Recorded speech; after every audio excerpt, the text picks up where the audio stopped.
Hello and welcome to the My First Studio Agile Coach podcast, where we share insights and tips on how to become a successful Agile coach. I'm your host, Abong Joe, and today we're going to talk about what Agile coaching is, what are some common expectations and misconceptions about this role, and how to avoid common mistakes and measure success as an Agile coach. Agile coaching is a rewarding and fulfilling career that can make a positive difference in the organization's culture and performance. However, it is also a complex and dynamic role that requires a lot of skills, knowledge, experience, and influence. So, what exactly is Agile coaching? Agile coaching is the process of helping organizations, teams, and individuals adopt Agile practices and methods while embedding Agile values and mindsets. The goal of an Agile coach is to foster more effective, transparent, and cohesive teams, and to enable better outcomes, solutions, and products/services for customers. An Agile coach is not the same as a Scrum Master, although they may share some similarities and responsibilities. A Scrum Master is a role defined by the Scrum framework, which focuses on helping one or more teams adopt and improve Scrum practices. An Agile coach is a broader role that can work at the organizational level to facilitate and sustain the Agile transformation. An Agile coach may also help teams and individuals understand and apply other Agile frameworks, such as Kanban, XP, Lean, or SAFe. An Agile coach is not a trainer, a consultant, a supervisor, or a project manager. An Agile coach does not tell the team what to do, how to do it, or when to do it. An Agile coach does not impose their own preferences or opinions on the team. An Agile coach does not manage or direct the team's work or performance. Instead, an Agile coach uses professional coaching skills to empower the team to find their own solutions, rather than providing answers. An Agile coach uses tools such as active listening, powerful questions, empathy, and appreciation to create a positive and safe environment for the team to grow and learn. An Agile coach provides guidance, feedback, and support. So far, so good? I hope you're enjoying this podcast so far. If you have any questions or feedback, please feel free to leave a comment below or contact me at my email address. I'd love to hear from you. Now let's move on to some of the common expectations of an Agile coach by the team. What do teams expect from an Agile coach? Some of the common expectations of an Agile coach by the team are: an Agile coach is expected to help the team adopt and improve Agile practices and methods, such as Scrum, Kanban, XP, Lean, or SAFe. The coach should teach the team the principles and practices of each framework and help them choose and use the best one for their context and needs. An Agile coach is expected to facilitate effective collaboration and communication within the team and with other teams and stakeholders. The coach should help the team coordinate their work, share information, inspect their results, and adapt their plans. The coach should also facilitate meetings, workshops, and events that foster alignment, engagement, and learning. An Agile coach is expected to inspire the team to continuously improve their performance and quality.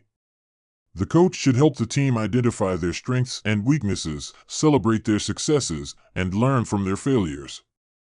The coach should also help the team use metrics such as predictability, productivity, quality, and stability to monitor their performance and quality. An Agile coach is expected to build trust and rapport with the team members and stakeholders. The coach should use active listening, powerful questions, empathy, and appreciation to create a positive and supportive relationship with the team. The coach should also provide guidance, feedback, and recognition to the team.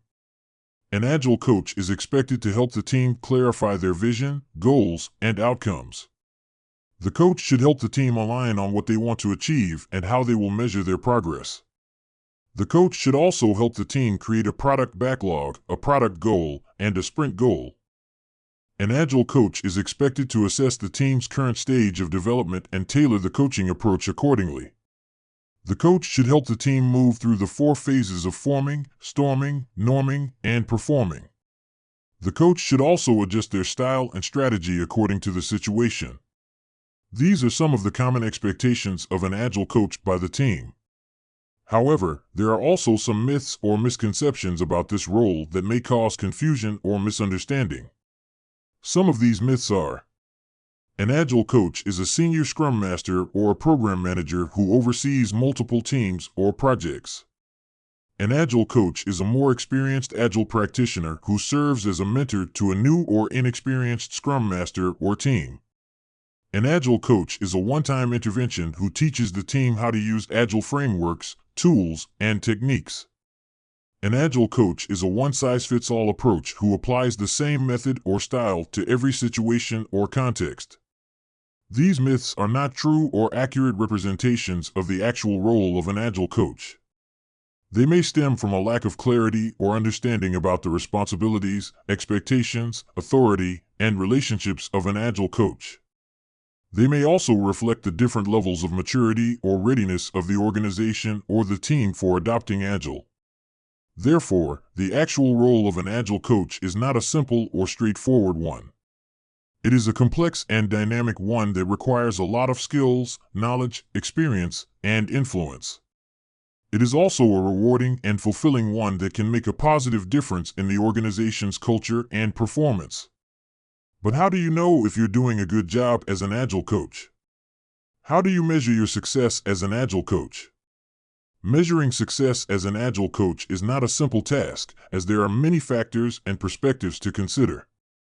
However, there are some common Agile metrics that can help you evaluate your team's performance, such as predictability. This metric measures how well your team can deliver what they planned within a given time frame, such as a sprint or a release. A high predictability means that your team can meet their commitments and expectations consistently. One way to measure predictability is by using the plan-to-done ratio, which is the percentage of planned work items that are completed by the end of the time period. Productivity. This metric measures how much work your team can produce in a given time frame, such as a sprint or a release. A high productivity means that your team can deliver more value to the customers faster. One way to measure productivity is by using the cycle length, which is the average time it takes for a work item to go from start to finish. Quality. This metric measures how well your team can deliver work items that meet the quality standards and requirements of the customers and stakeholders. A high quality means that your team can deliver work items that are free of defects, errors, or bugs. One way to measure quality is by using the escape defect rate, which is the percentage of defects that are found after the work item is delivered to the customer.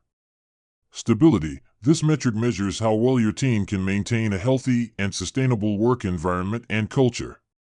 A high stability means that your team can work effectively and efficiently without experiencing burnout, stress, or conflict. One way to measure stability is by using the happiness metric, which is the average level of satisfaction or engagement of your team members. These are some of the Agile metrics that can help you measure success as an Agile coach. However, you should not rely on these metrics alone, as they may not capture the full picture of your team's performance. You should also use qualitative feedback, such as customer reviews, stakeholder opinions, or team retrospectives, to complement and validate your quantitative data. Additionally, you should choose the metrics that are most relevant and meaningful for your team's goals, context, and situation.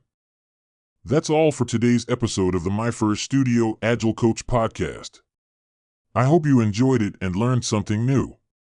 If you have any questions or feedback, please leave a comment below or contact me at my email address. I'd love to hear from you. Thank you for listening and happy coaching.